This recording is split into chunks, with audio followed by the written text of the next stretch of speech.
बिस्मिल्लाहिर्रहमानिर्रहीम। Welcome to my YouTube channel.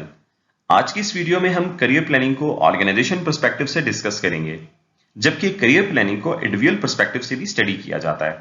उस हवाले से मैंने ऑलरेडी एक लेक्चर वीडियो बनाई है जिसका लिंक डिस्क्रिप्शन में मौजूद है।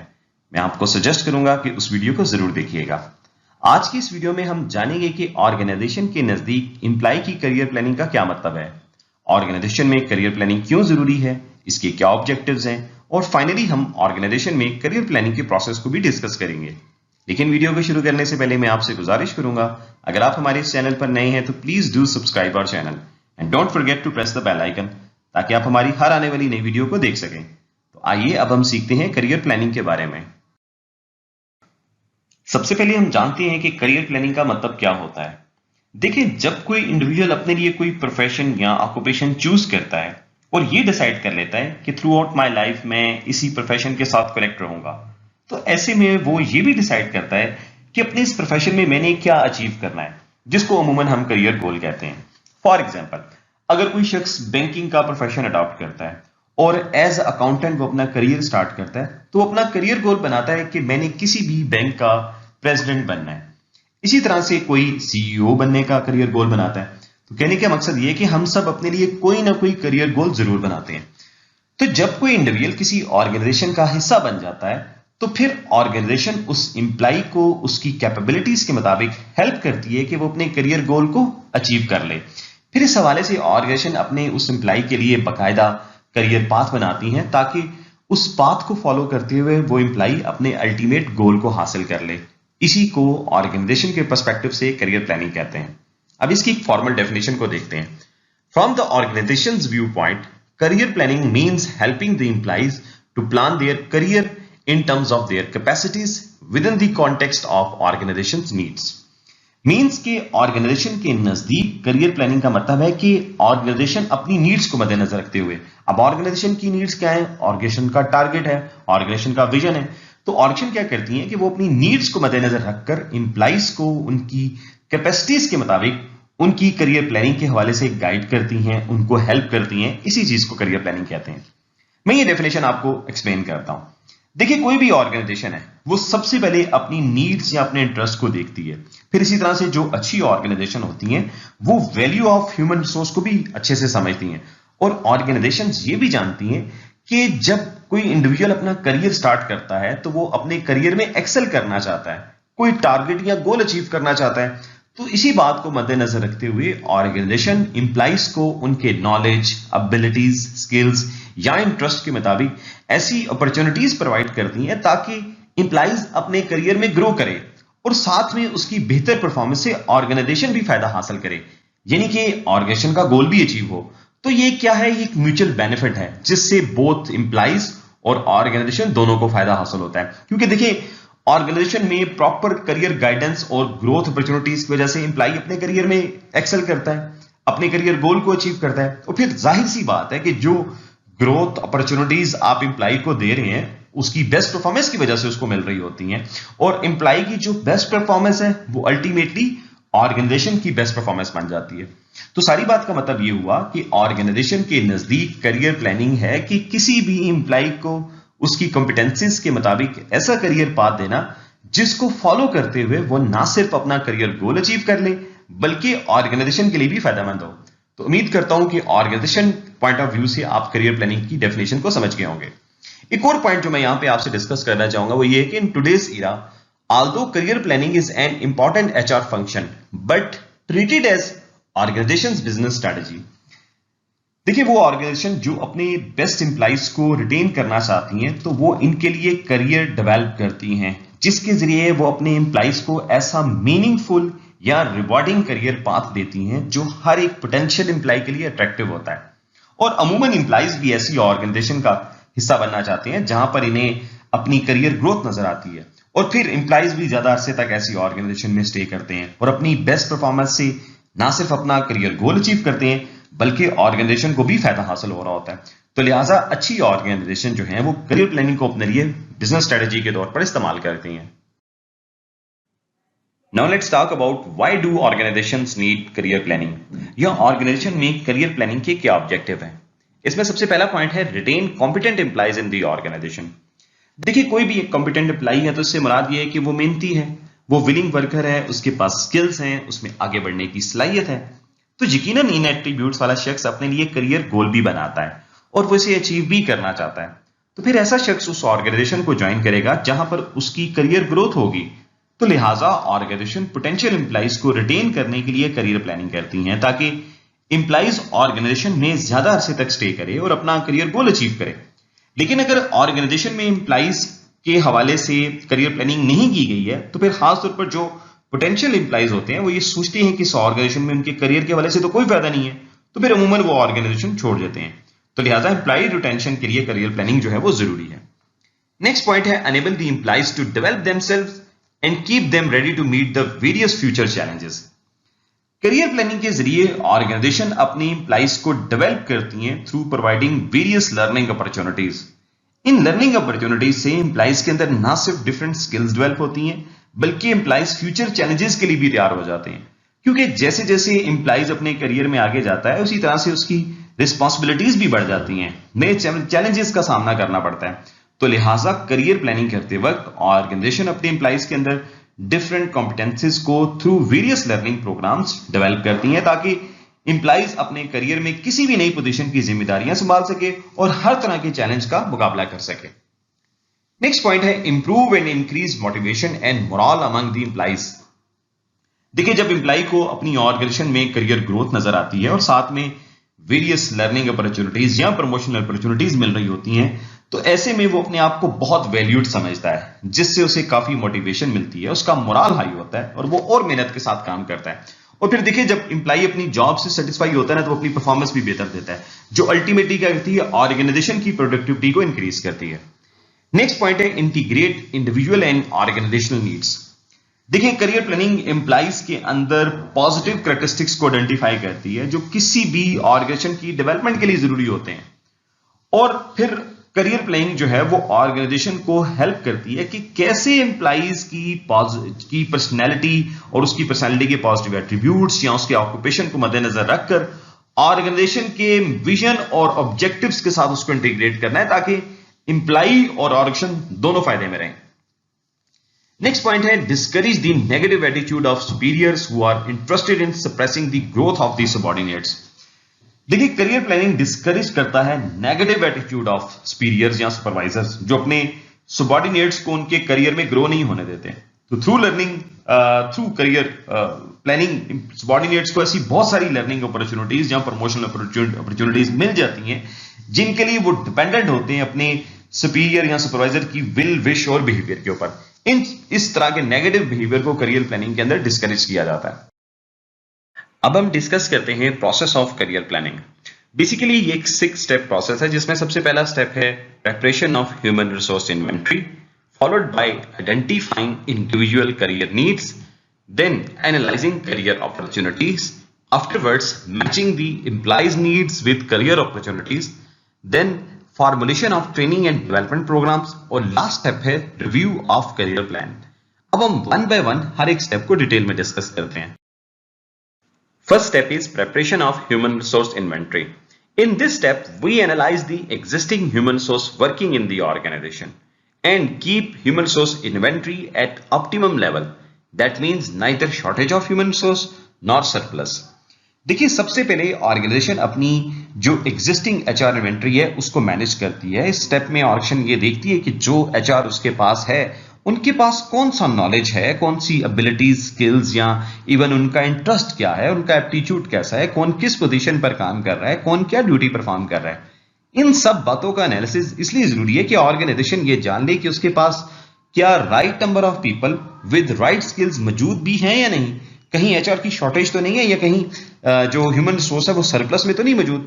क्योंकि समटाइम्स ऐसा होता है कि ऑर्गेनाइजेशन को जिन स्किल्ड एम्प्लॉइज की जरूरत होती है वो मौजूद ही नहीं होते, या फिर एचआर जो है वो सरप्लस में मौजूद होते हैं, जो ये साबित करता है कि ऑर्गेनाइजेशन के पास तो काम ही नहीं है करने को। तो बेसिकली किसी भी ऑर्गेनाइजेशन के लिए जरूरी होता है कि वो अपनी एचआर इन्वेंटरी को एक ऑप्टिमम लेवल पर रखें, और ऑप्टिमम लेवल से मुराद ये है कि ना तो एचआर की शॉर्टेज हो और ना ही वो सरप्लस मौजूद हो, और फिर जो भी एचआर आपके पास मौजूद है वो right number of people with right skills over the right positions काम कर रहे हो, जिनके लिए फिर आप पूरी करियर प्लानिंग करते हैं। सेकेंड स्टेप है आइडेंटिफाई इंडिविजुअल करियर नीड्स। इसमें पहला पॉइंट है organisation must analyse employees needs his और her aspiration towards career goal but through objective assessment. Organisation के लिए जरूरी है कि वो अपने एम्प्लॉइज के बारे में जाने कि उनकी करियर नीड्स क्या हैं, वो अपने करियर में क्या अचीव करना चाहते हैं। इसी तरह से एम्प्लॉइज कितना ज्यादा एम्बिशियस हैं अपने करियर गोल के बारे में, और ये सारी असेसमेंट ऑब्जेक्टिव होनी चाहिए। ऐसे ना हो कि आपने जो अज्यूम कर लिया बस वही है, बल्कि एम्प्लॉइज की करियर नीड्स को आप प्रॉपर एक मेथड अडॉप्ट करके एक्सप्लोर करते हैं। नेक्स्ट पॉइंट है employees do not have clear idea about their career and they need help from organisation to guide them. देखिए, मोस्टली एम्प्लॉइज को अपने करियर के बारे में पता ही नहीं होता, और वो अपने करियर के स्टार्ट में कंफ्यूज रहते हैं कि वो किस एरिया में एक्सेल करें। इसी वजह से वो अपने करियर के स्टार्ट में फ्रीक्वेंटली एक ऑर्गेनाइजेशन से दूसरी ऑर्गेनाइजेशन में स्विच करते रहते हैं। उसकी मेन वजह यह है कि उनको प्रॉपर गाइडेंस नहीं मिलती, क्योंकि किसी ने उनकी करियर काउंसलिंग नहीं की होती। तो फिर एट दिस पॉइंट ऑर्गेनाइजेशन के लिए जरूरी है कि वो अपने एम्प्लॉय की हेल्प करे और उसे उसकी स्किल्स और इंटरेस्ट के मुताबिक करियर पाथ बताए। तो आशम की बेसिकली यहां पे क्या हो रही है, जिम्मेदारी बढ़ रही है। वो क्या कि organisation must provide detailed information to employee about work which is more suitable to him or her based on his or her skills, knowledge, abilities, interest। देखिए, ऑर्गेनाइजेशन में जो तजर्बाकार लोग होते हैं वो इस सिलसिले में अपना पॉजिटिव रोल भी प्ले करते हैं। वो अपने तजर्बे की बुनियाद पर दीगर एम्प्लॉइज को उनके नॉलेज, इंटरेस्ट, एबिलिटीज के मुताबिक गाइड करते रहते हैं कि वो किन एरियाज में एक्सेल कर सकते हैं, चाहे वो इस ऑर्गेनाइजेशन में जिसमें वो ऑलरेडी काम कर रहे हैं या किसी और ऑर्गेनाइजेशन में। इसी तरह से ऑर्गेनाइजेशन भी देखती है कि किस एम्प्लॉय के अंदर कितना पोटेंशियल है और वो किस एरिया में इंटरेस्ट रखता है। फिर वो उस एम्प्लॉय को उस पर्टिकुलर एरिया में करियर में आगे बढ़ने के लिए अपॉर्चुनिटीज जो है वो प्रोवाइड करती हैं। Large organisation arrange career counselling seminars, workshops for their employees.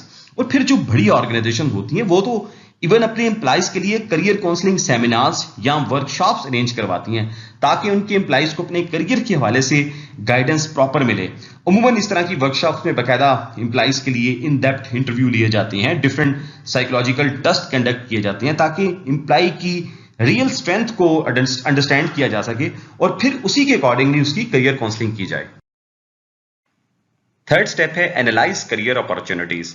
इसमें पहला पॉइंट है job analysis is required to know the number of positions available in the organisation.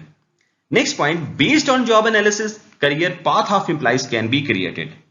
सारी बात आपको समझाता हूं। देखिए, करियर अपॉर्चुनिटीज को आइडेंटिफाई करने के लिए सबसे ज्यादा जरूरी है कि जॉब एनालिसिस किया जाए, ताकि आपको पता हो कि ऑर्गेनाइजेशन में कितनी तादाद में कौन सी पोजीशंस जो है वो एग्जिस्ट करती हैं और किस पोजीशन की क्या रिक्वायरमेंट है, कौन सी स्किल्स, एबिलिटीज, नॉलेज होना चाहिए इंडिविजुअल के पास उस पर्टिकुलर जॉब को परफॉर्म करने के लिए, ताकि जब आप एम्प्लॉय को गाइड करें तो आपको खुद को मालूम हो कि किस डिपार्टमेंट में कौन सी पोजीशन अवेलेबल है और उसकी क्या रिक्वायरमेंट है। फिर इन्हीं अपॉर्चुनिटीज की बेस पर आप एम्प्लॉय के लिए करियर पाथ बनाते हैं। फॉर एग्जांपल, एक शख्स आपकी ऑर्गेनाइजेशन में सेल्स डिपार्टमेंट में असिस्टेंट मैनेजर के तौर पर अपना करियर स्टार्ट करता है। अगर तो आपने जॉब एनालिसिस किया हुआ है तो आप इस इंडिविजुअल के लिए करियर पाथ या करियर लैडर बना सकते हैं, क्योंकि इस जॉब एनालिसिस से आपको पता होता है कि मेरे पास कौन कौन सी पोजीशन है। फॉर एग्जांपल, इस डिपार्टमेंट में जिस तरह असिस्टेंट मैनेजर है, डिप्टी मैनेजर है, एरिया सेल्स मैनेजर है, सीनियर मैनेजर है, जनरल मैनेजर है, वाइस प्रेसिडेंट है। तो ये जॉब एनालिसिस से आपने ये वेरियस पोजीशन जो है वो आपके पास इस डिपार्टमेंट में मौजूद हैं। अब होगा क्या कि इस जॉब एनालिसिस के जरिए आप अपने एम्प्लॉय को गाइड करते हैं कि इस ऑर्गेनाइजेशन में आप असिस्टेंट मैनेजर इंडक्ट हुए और आपके पास अपॉर्चुनिटीज हैं कि आप अपने करियर में ग्रो कर सकते हैं और आप अपने इस करियर में वाइस प्रेसिडेंट बन सकते हैं, जो कि आपके लिए एक एंड पॉइंट है। तो आपको फिर हम हर पोजीशन के लिए तैयार करेंगे, हर पोजीशन से रेलिवेंट हम आपको ट्रेनिंग देंगे, आपकी कॉम्पिटेंस को डेवलप किया जाएगा। पहले आप डिप्टी मैनेजर बनेंगे और आप उस पोजीशन के लिए हम आपको डेवलप करेंगे। फिर इसी तरह डिप्टी मैनेजर की पोजीशन पे रहते हुए हम आपको एरिया सेल्स मैनेजर की पोजीशन के लिए तैयार करेंगे। फिर इसी तरह सीनियर मैनेजर, जनरल मैनेजर और फाइनली आप जो है वो वाइस प्रेसिडेंट की पोजीशन के लिए हम आपको डेवलप करेंगे। तो अल्टीमेटली आपका करियर जो है वो ग्रो होगा और एम्प्लॉय को भी नजर आ रहा होता है कि हाँ, ये मेरे पास एक करियर पाथ है। मैं आज असिस्टेंट प्रोफेसर हूं तो मैं एंड पॉइंट मेरा क्या है, मैं ऑर्गेनाइजेशन में वाइस प्रेसिडेंट बन जाऊंगा। तो कहने का मकसद ये है कि ये सारी अपॉर्चुनिटीज की जो एक्सप्लोरेशन है ये बेस करती है जॉब एनालिसिस के ऊपर। नेक्स्ट स्टेप है matching employees needs with career opportunities. इसमें पॉइंट है the alignment of needs and opportunities consist of 2 steps, namely identifying the potential of employees and aligning employees need with organisational opportunities. देखिए step में दो बातें की गई हैं, दो स्टेप्स का जिक्र किया गया है। नंबर 1 है identifying the potential of employees and second after identifying employees potential then match employees needs with career opportunities. अब इसमें जो पहला पॉइंट है वो ये कि आप जो है एम्प्लॉय के पोटेंशियल को कैसे आइडेंटिफाई करेंगे। तो पोटेंशियल को आइडेंटिफाई करने के लिए the potential of employees can B assessed through performance appraisal which reveals that who needs additional training and who can shoulder added burden. After identifying the potential of employees, certain development techniques such as special assignments, planned position, rotation, supervisory coaching, job enrichment, and understudy programs can be undertaken to upgrade their knowledge and skills. देखिए जब आप employ का जो performance appraisal करते हैं जिससे आपको यह मालूम हो जाता है कि एम्प्लॉय जो है वो कैसा परफॉर्म कर रहा है, उसकी परफॉर्मेंस बताएगी कि वो कितना ज्यादा एम्बिशियस है अपने गोल के बारे में। और फिर जब आप एम्प्लॉय के पोटेंशियल को आइडेंटिफाई कर लेते हैं आपको ये भी मालूम हो जाता है कौन किस पोजीशन के लिए सूटेबल है, किसको फर्दर ट्रेनिंग की जरूरत है, कौन किन एरियाज में वीक है, किसको नेक्स्ट पोजीशन के लिए तैयार करना है। देन आप डिफरेंट डेवलपमेंट टेक्निक्स जो है वो अडॉप्ट करते हैं। जैसे मैंने जिक्र किया, आप उन्हें कोई स्पेशल असाइनमेंट दे देते हैं, आप उनको कोई वेरियस सुपरवाइजरी रोल में लेकर आते हैं। और इन सारी टेक्निक्स का पर्पस क्या है कि आप एम्प्लॉय के नॉलेज और स्किल्स को बढ़ा सकें। नेक्स्ट स्टेप है formulation of training and development programmes. Create categories of employees based on their needs and develop training programmes for each category.